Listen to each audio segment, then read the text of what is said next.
Hello, hello. Alex, hello. How are you? I'm great. How are you doing? Very well. Thank you. This is awesome. So we have a very interesting space tonight, and we have a special guest who has just joined here. His name is Odran, and he is a fun legal counsel, according to his own Twitter and LinkedIn description. But most importantly, he understands things that we've been talking about with in many community chats for a long time, which is the mysterious European regulation called MiCA.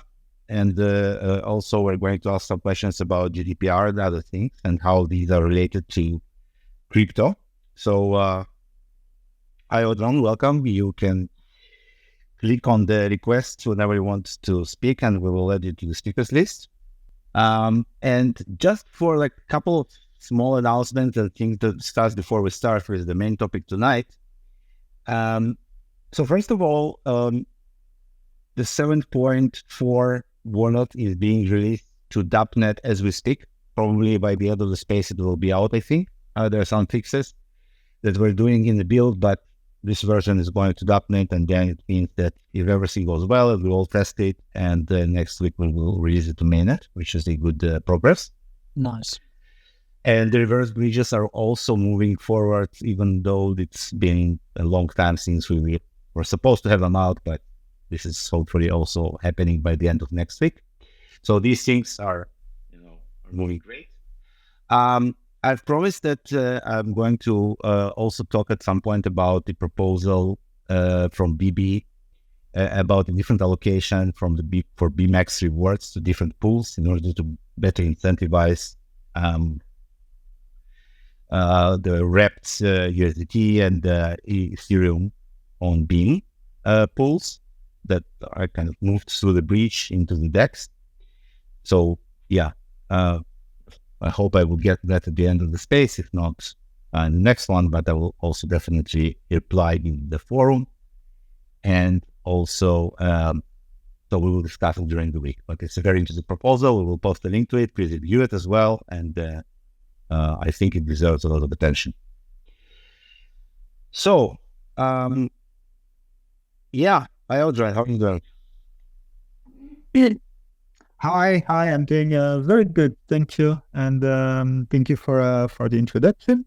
I'm very happy to be here with you, and I hope to enlighten some of you with all these regulatory things that is happening in Europe. Yes, thanks for taking the time to be with us. Could you tell us a little bit about yourself? What are you doing in your daily life? What are your interests? Yeah, of course. So I am a lawyer by trade. I've been working mainly in technological law, and I specialize in telecommunication, privacy, and now into crypto assets. And so I'm not working for a company nor a law firm. I am now doing a lot of freelancing for small companies, startups, and these kind of things. And I advise them the best way to mitigate their risk versus their targets and their vision. So this is pretty much what I do. And then on the crypto side, I've been in crypto for quite a long time. I acquired some of my first Bitcoin probably around 2012, end of 2012, and since then I've been hooked by the fields, like a lot of you, I guess. And also the funny thing is that I was around Beam at the moment of mainnet launch, and then unfortunately I had other things to deal with, and I kind of forget about it. So yeah, this is what I can tell about myself in few words. Oh, it's great. So back in 2019 when Beam launched, it was obviously exciting moment for us. But since then, we've done a lot of things. So we will just in 2 sentences bring you up to speed of what happened to Beam and it's very related to the topics that we're going to discuss, because one of the most important updates, we had a lot of different updates in many different areas, but I think one of the most relevant ones is the addition of smart contracts. So right now you can create decentralized applications. The smart contracts are Turing complete, so you can implement any logic you like. And Beam is currently the only layer 1 confidential blockchain with smart contracts. So after we have added smart contracts, we have also developed several essential DeFi applications, such as decentralized exchange. Confidential stablecoin was developed in cooperation with a third-party company, and it's algorithmic stablecoin. Works like similar to MakerDAO. You're probably familiar, or Liquidity. Yeah. So we have a kind of very interesting DeFi ecosystem, which is based on, works on top of confidential blockchain. So yeah, we've been doing a lot of interesting things since 2019, and keep doing them now. We even have confidential NFTs. So if you want to sell your NFT without anyone knowing to whom you sold, you can do it on Beam. Yeah, that's cool. That's cool. Thanks for the heads up. Yeah.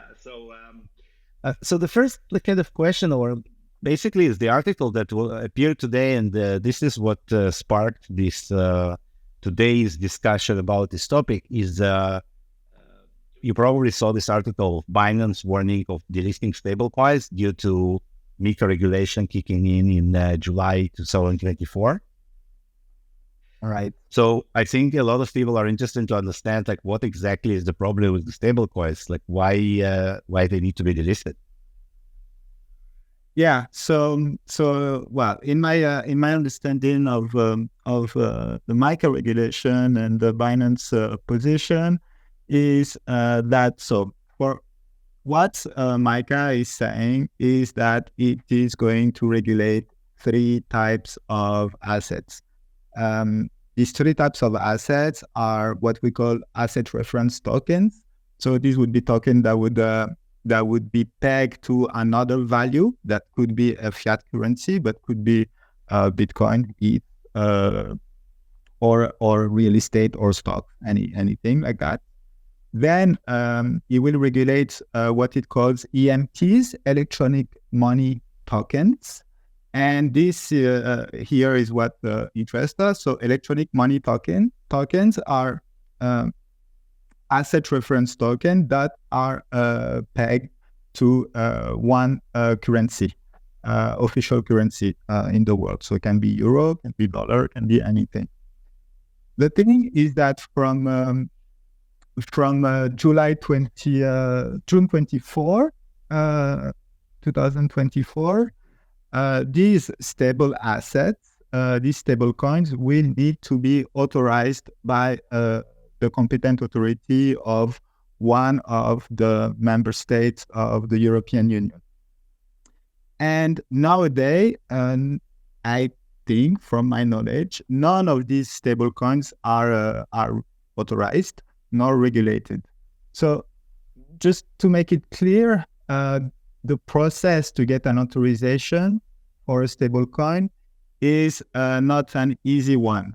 Here, the goal of the European regulator, it's really to ensure the stability of the financial system in Europe. They have seen what happened and what could have happened with the infamous Terra Luna story, and they were afraid to see stable coins to have too much importance and create systemic risk in the economy.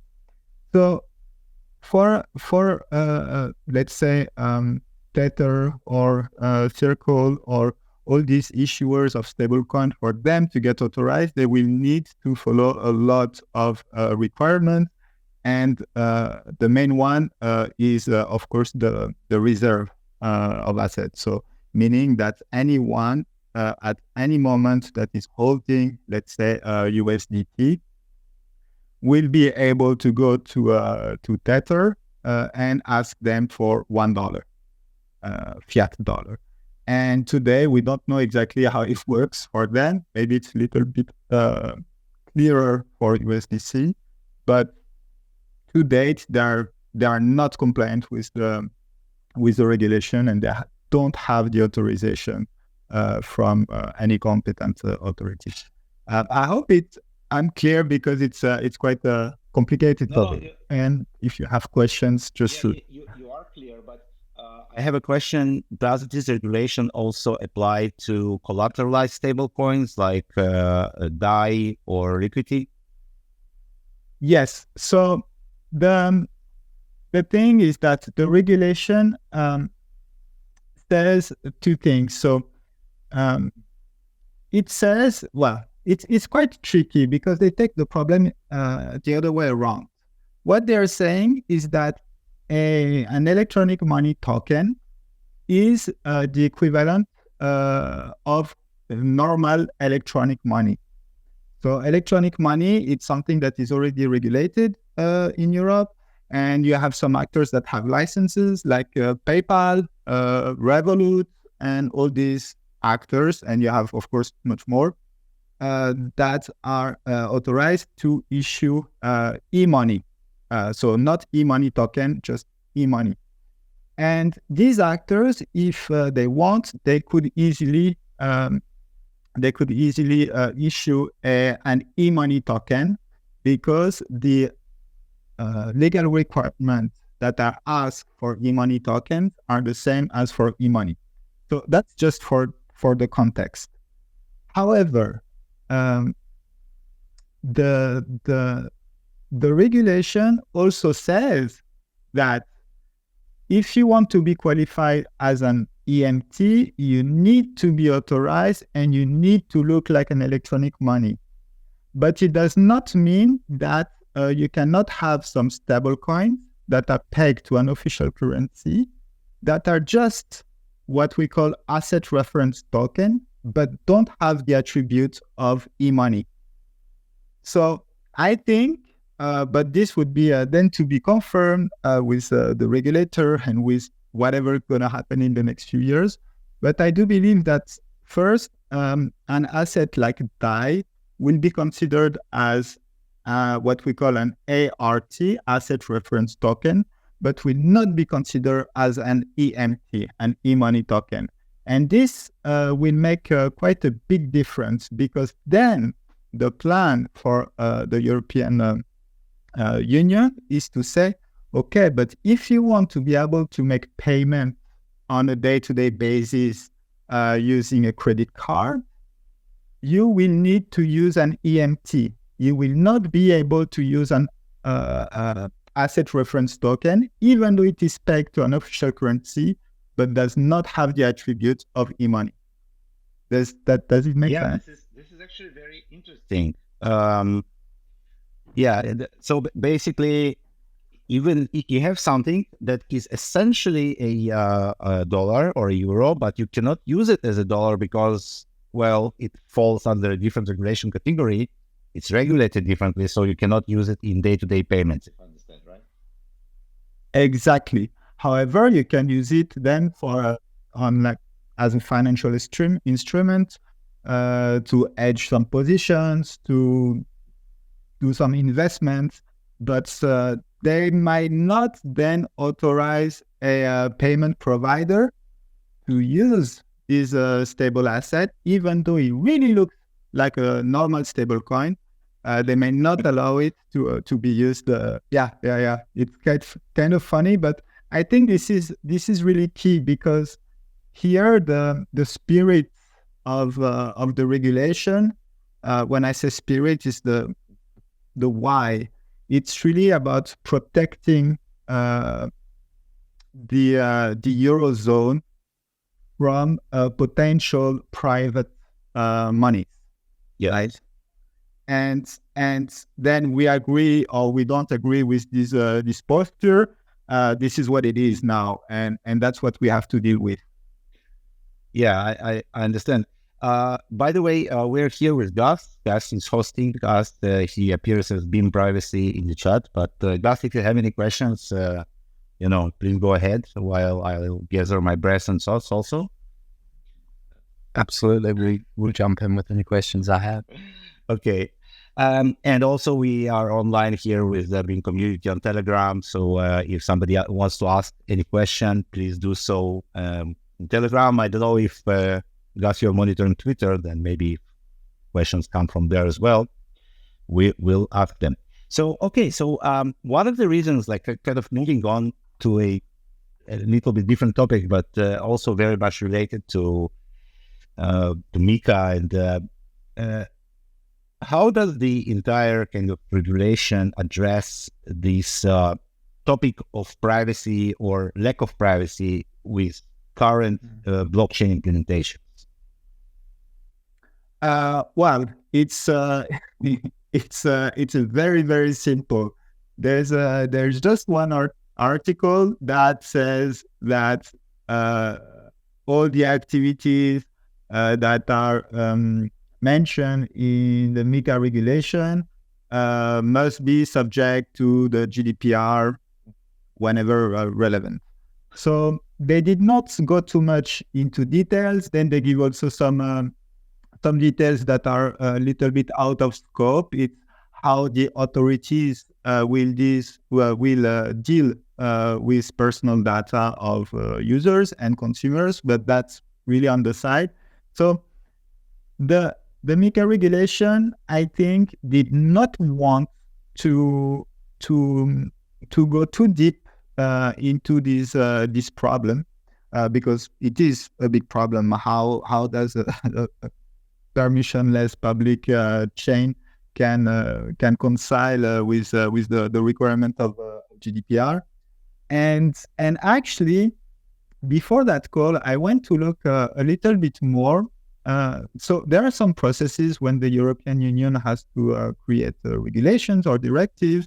They usually need to consult other authorities.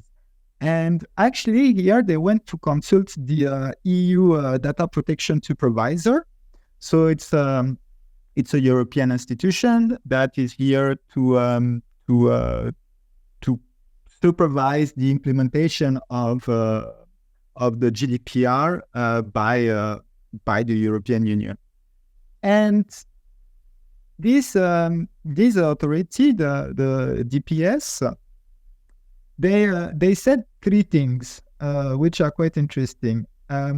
They said, first of all, we really need a much broader reflection about the implication and the contradictions between blockchain technology and privacy requirements in the Union. So just that first point shows that the European institutions are still talking about the subject, and that for now it's not the priority. I think the priority is really to implement the digital financial package, out of which MiCA is part, and they just pushed a little bit the privacy thing on the side. Then they did recommend one point that could have been quite interesting. They said that we should designate the issuer of a token as the controller of personal data. So I don't know what's the company behind the Beam, if it's Beam. So in that case, the company behind Beam will be the company that would be held liable in front of the GDPR for any. Well, it's not the case with Beam because it's all private. So the example is not completely accurate. But the idea is to say, that the company or the foundation or whoever that is issuing the token will be held liable as the controller of the personal data. So that was a very interesting point that they did recommend. And actually, they just recommended, and nothing took any position on this, and it does not appear anywhere in MiCA. Because here we have another problem. The issuer of a token, so let's take Ethereum, it will be easier. The issuer of an ERC20 token might not be completely might not be the controller of the data that is stored on the Ethereum blockchain. Maybe that would be more the Ethereum Foundation. These are just speculations, of course, because now there are no proper regulatory point. So, go for it. No, you continue. I will ask the question later. Yeah, just the third point is very brief, very quick. Actually, one thing they did recommend, and actually I would recommend all my clients and all the people that are working in building projects in crypto, is to say they recommend to educate the consumers, the users, by putting some disclaimers in the white papers, in the documentation, to explain to people what is a blockchain, and especially if the blockchain is permissionless and public, that the data are immutable and can be seen by everyone. So that was the third point, the third recommendation. So amazing. So thank you very much. Great answer, and very important. So I have like two kind of different lines here. So I will start with the privacy one, because obviously, as somebody who is working in the industry for many years, I'm familiar with the GDPR from the, let's say, development company side. Like whenever there is a need to establish some database and store user data, obviously it needs to be compliant if it's ever to store data from European users. And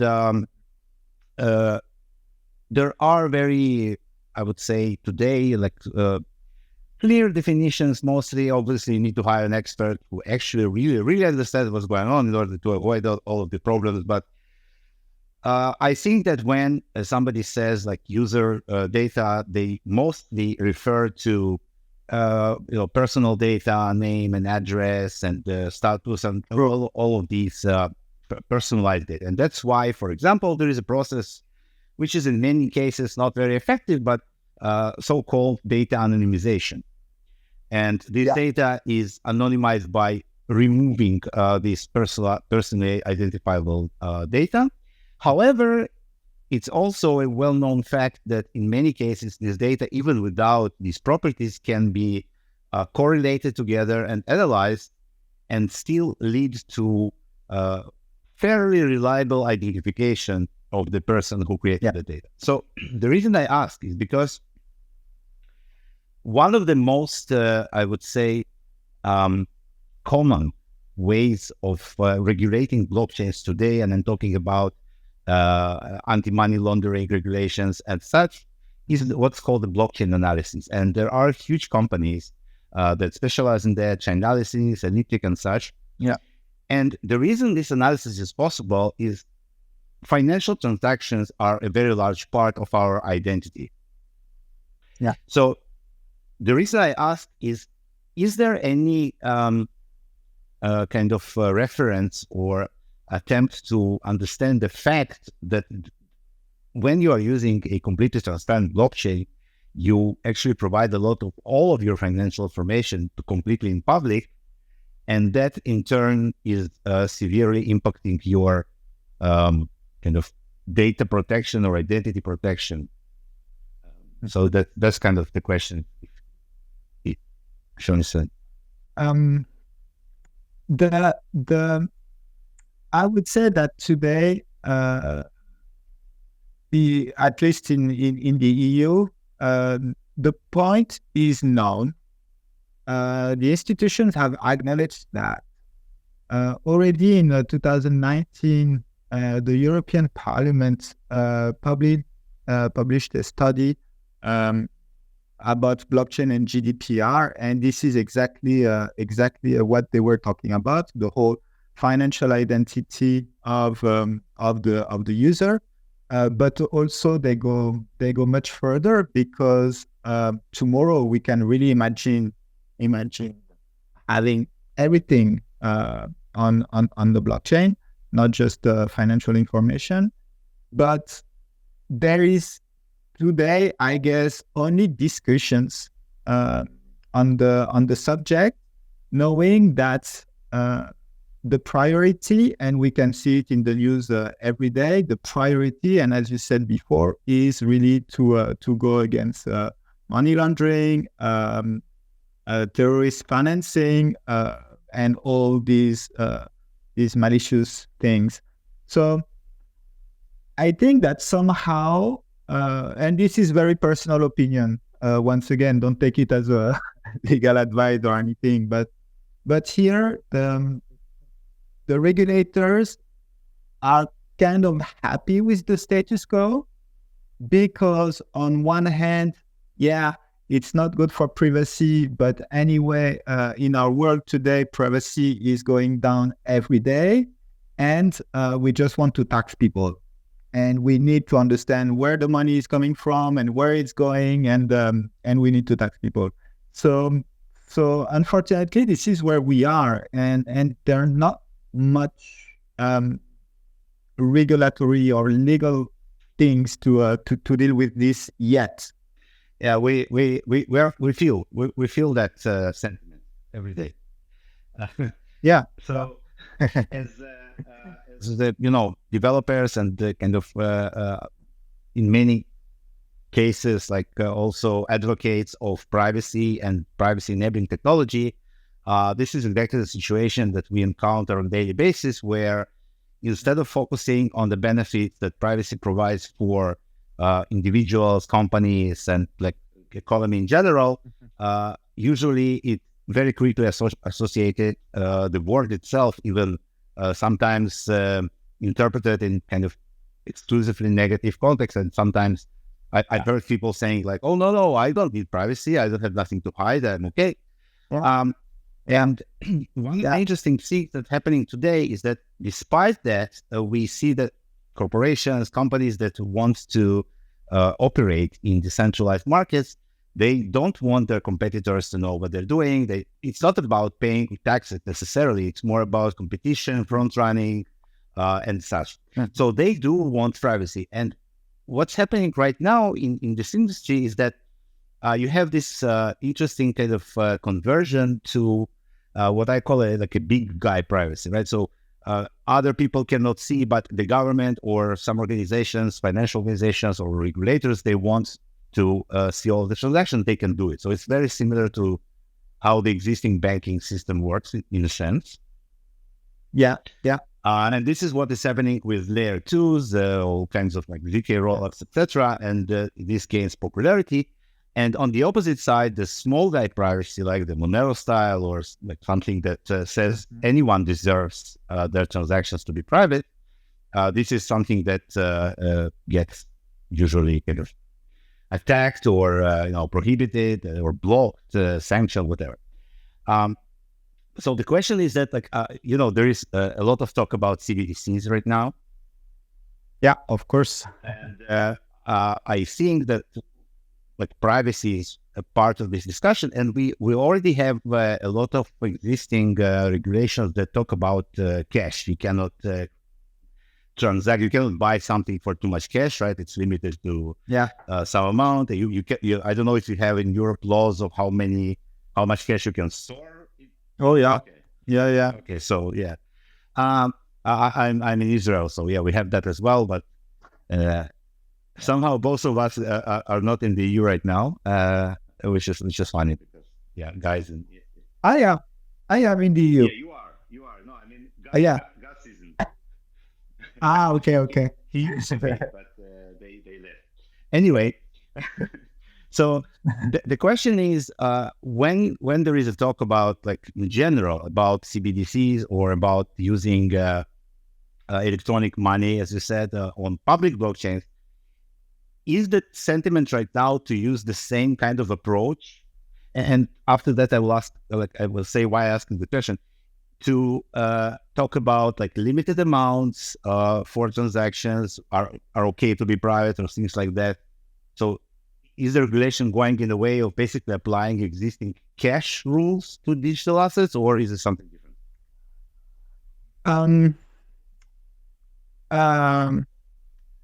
Well, I'm gonna give you the lawyer answer. Yes and no. So in the philosophy, yes. because the idea is to control where the money is coming from and just to be sure to tax that money at every level possible. Then saying, yeah, we cannot withdraw that much cash, or we cannot make a purchase with that much cash. Actually, these type of provisions just become obsolete with CBDC, because it would be just like what you have on your credit card, right? Then, from what I've heard and read, they are saying, well, some authorities are concerned about the privacy around CBDC, and that the government will have more and more power to control. We are not even talking about the programmability of the coins, and I'm not very optimist on CBDC and privacy, and this is why I think we will see both systems of public money, CBDC, and private monies, all the other ones, to live together and develop in parallel and see which one gonna win. But I mean, let's not be naive. I don't want to say the plan, but the goal is really about controlling everything, and we see more and more of our politicians in developed countries to just look at the China's experiment with these eyes of I wanted to. Ouch. Yeah, it's an opinion. It's a very personal opinion, but this is how I feel, how I sense it. Each day we hear more and more about how CBDC will be used to control. I mean, even from high level people, authorities, elected or not.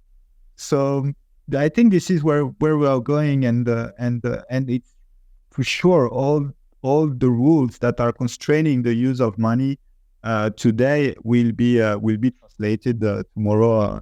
CBDCs, for sure. That's not good.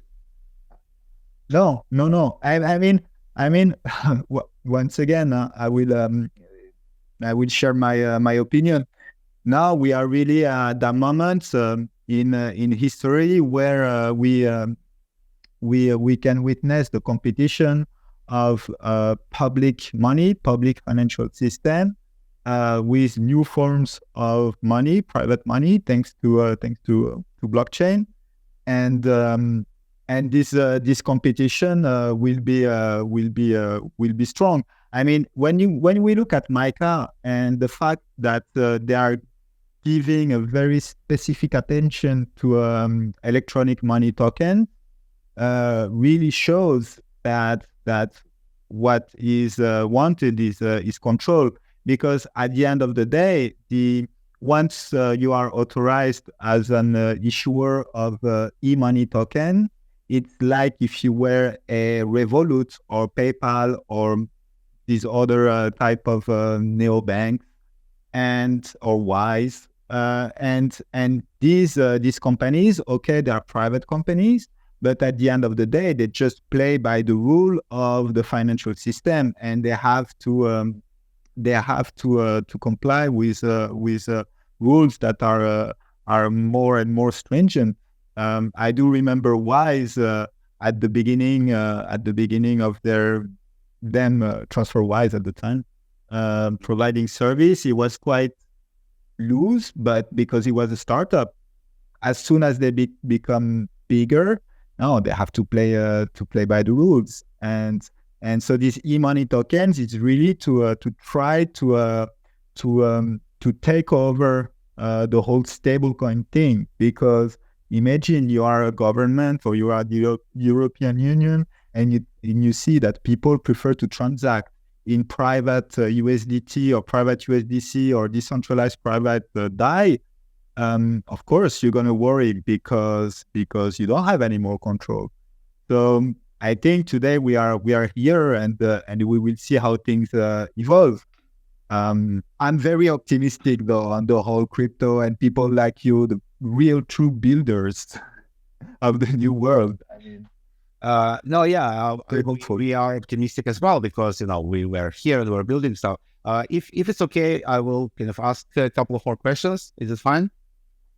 Yeah, of course. So, one of the reasons that I'm really interested in this line of thought is because, so obviously there are always people that say, screw the government, and I will use Monero. Nobody will know anything about me, and it's fine. It's okay. We love them. But also there are people who say, okay, let's say we do want to figure out a way of both of these things coexisting with regulation, and we do want to preserve the essential properties of crypto that got it started in the first place back in 2008 and 9 with Bitcoin, mainly decentralization and direct transactions without intermediaries. So the reason it creates immediately a problem is because the entire financial, especially source of funds regulation, is based on the fact that you do not interact directly. You always do it through a bank or another regulated entity. So there is always a middleman which is responsible. And the regulators, they come to the bank and they say, wait a second, you have to show us all of the input, influx of money, where it comes from, the source of funds. And you need to make sure that it also comes from regulated entity. And this creates this sort of relatively closed ecosystem where the money is mostly moved between banks. Each of them is regulated. Obviously, not all the banks are the same, but in general. Now, crypto, because of the decentralization and because of absolute globalization, I can send Ethereum right now to another end of the world and it will be there in 15 seconds directly to another person without any intermediary. So this creates a very big trade-off. So you need to understand how to resolve that, because I don't want to go through a bank, even if I want to be regulated, if I want to be compliant. I'm a business, I'm a legitimate business, I have no problems, I pay my taxes, but I want to pay my provider directly, and I don't want to go to a bank and then another bank, because today, as you know, international money transfer is a big pain, both in terms of time and then fees, and it's very complicated and cumbersome. But on the other hand, I want to comply with regulations, so I don't want to send money to sanctioned entities. I just want to do my regular transactions, right? Okay. So this is kind of, you probably hear a lot of different ideas. Recently, there was this paper published with Vitalik Buterin and several co-authors talking about that. And this is, I think, one of the kind of more pragmatic approaches of this group of people who say, okay, how to make these things work? And my question here is,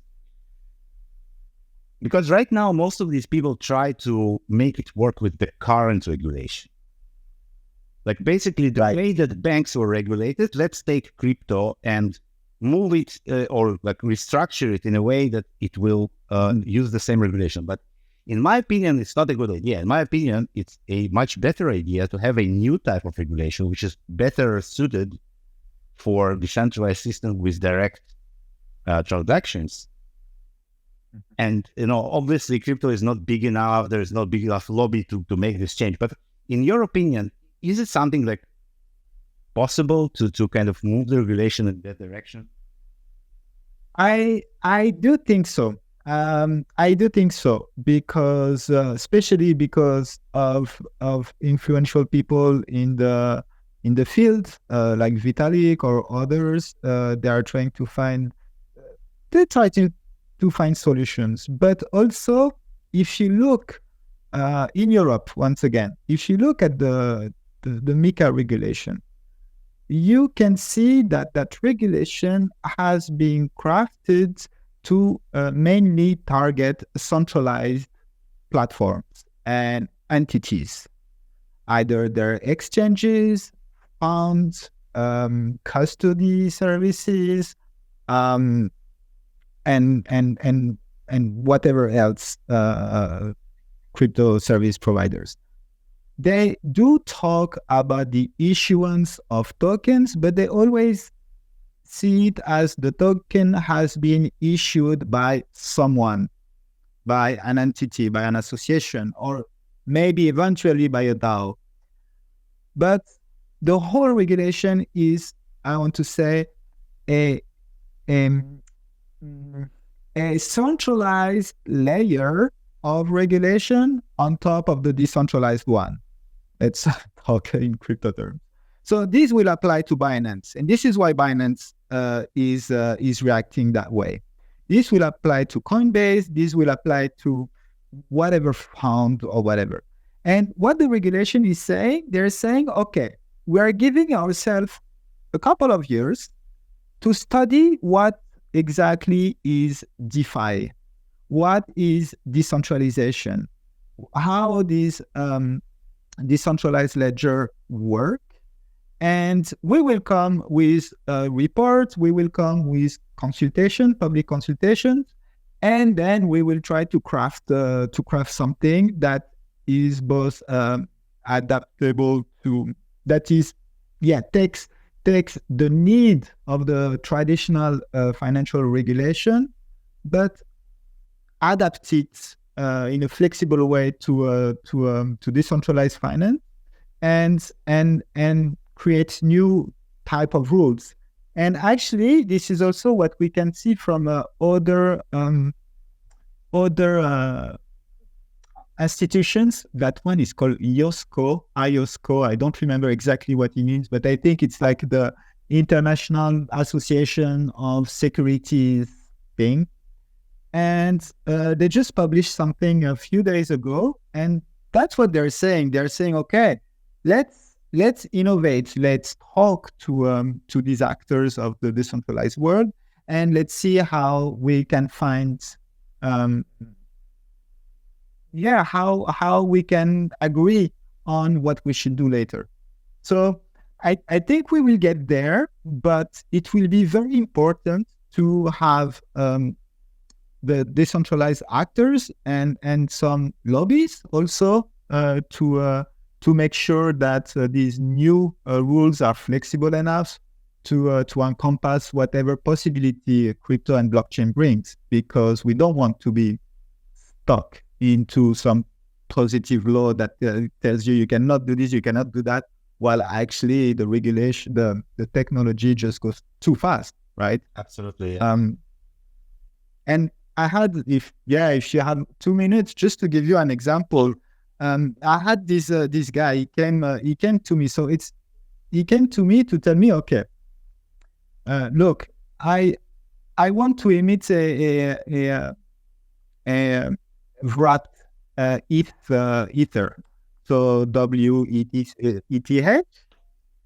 But the problem is that if I do that in Europe, I will be under the asset reference token rule, and then I have so many obligations. I need to have like a super high capital to start my business, this kind of things.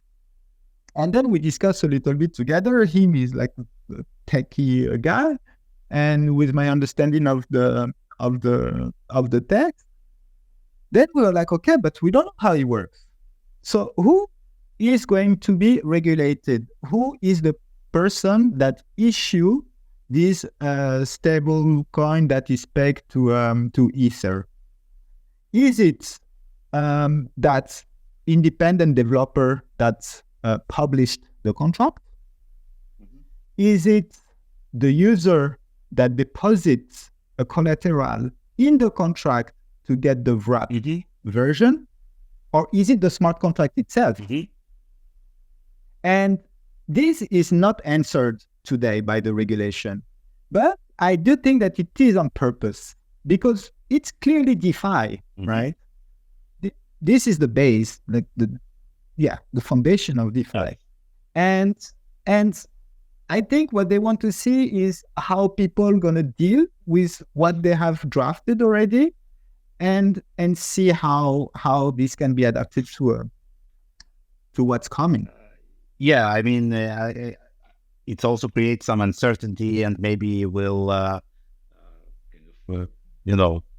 some people or companies will wait before, for more clarity before actually emitting their token, especially if it's in something like, the large amount of money, and you say, wait a second, I will emit my token, and then it will turn out that I am responsible. So now what? Of course, but it was already the case before. We knew regulation was coming, and the thing is that also what I told that very person is that, look, go for it. Anyway, there are some loopholes, and if you're a small developer, you can go out of the regulation. There are ways, there are exemptions. But then if you start to design your product or your service with these requirements in mind, the day it comes to regulation, you can say, yeah, but look, we develop it that way. And actually, since we did it that way, we do comply with that part of the regulation. So then it's really about planning and mitigating potential future regulatory risk.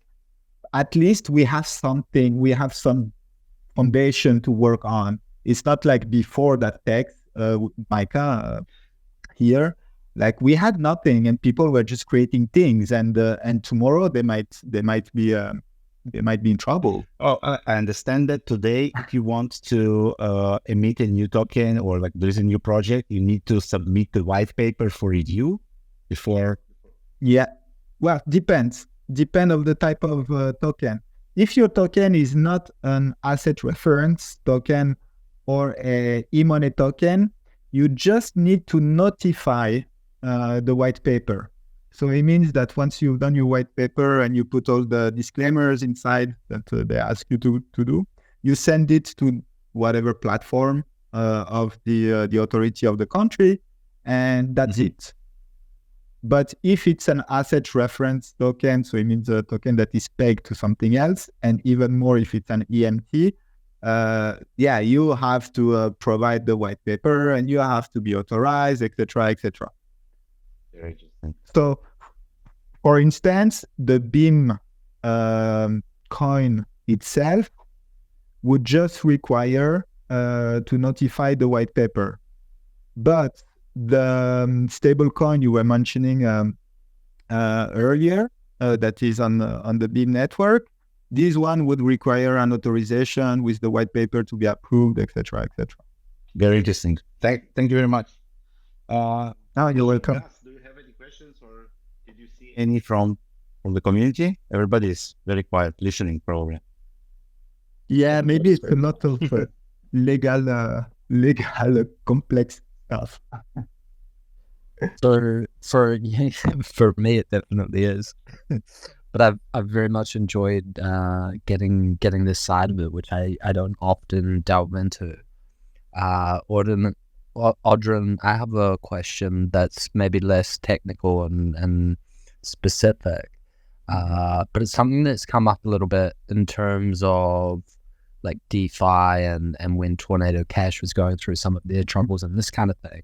And there was talk of like a kind of a regulated DeFi and an unregulated DeFi, and one will kind of be sandboxed into the regulatory stuff and would only interact in its own kind of fences, for lack of a better word, and then an unregulated Wild West, which kind of we've had like the past years. And do you personally see this as something that may come to fruition, where we have like a somewhat segmented kind of space in terms of regulation adherers and those that are kind of operating outside of the regulatory guidelines, or not?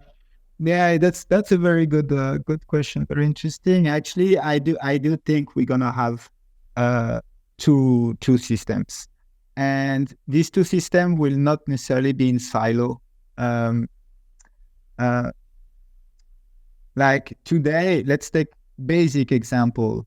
today I can have a subscription to Netflix, let's say, and go on torrent to get some content from Amazon or whatever other provider. See, here we have these two worlds that exist, even though this whole Netflix thing was really the answer against content piracy, right? Another example would be like the dark web, Tor, and I2P, all these networks that are there. They do exist, and people are using them for good things and for bad things. But the thing is that most of the people don't even understand what it is, don't know that they exist. So you will have the normal users, like, I don't want to say my mom, because even though I tell her about crypto, it's not that easy. And then you will have the power users. I can easily see so these regulated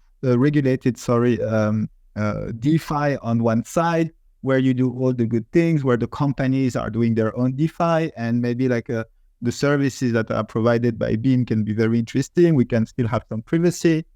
And on the other side, where people do black market, and you will easily find people to accept your coins that, even though maybe they're tainted, maybe they're Monero, but they will be accepted. And OFAC or no OFAC, you will have these networks.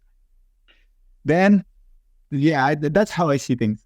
That's how I would never have pirated anything if Netflix wouldn't remove TV shows in the middle that I'm watching them.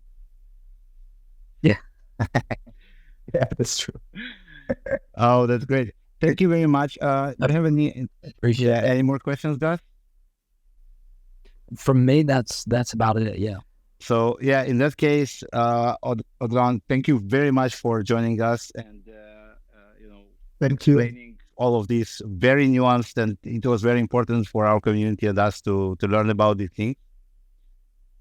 So you're very welcome. Thank you for having me, and I think it's really time for people to understand what's coming, all these regulation, what we can do, and I think we should be very hopeful and having builders like you that providing solutions. And because let's not forget that regulations also come from practice, comes from auto-regulation, and we need to have these real life examples to show the regulator, look, it does work. Let's go for it. Absolutely. And I always say that we need more and more education about these subjects. So that's what we're doing here today. And I hope people who are listening now and will listen to the recording will learn something. So thank you very much again. And thank you. Yeah, have a great evening. You too. Thank you. Bye-bye. Bye. Thank you. It's been awesome. So yeah, before we adjourn, and it's really been very educational. I learned a lot. Next week, obviously, the space at the usual time. We have a very interesting article to go over. It was sent to me by DB, I think, from the community. It's also from Economist, and it talks about regulation in the United States and how it kind of developed to approach DeFi, and which methods of regulation are going to be applied, or they're thinking about applying to DeFi. So that's something that we will also talk about, obviously, in addition to our regular Beam updates. So yeah, a lot of content is also coming next week, so stay tuned. And for now, have a great weekend. See you next time. Thank you so much, Alex, and thank you, Odran, for joining and very enlightening.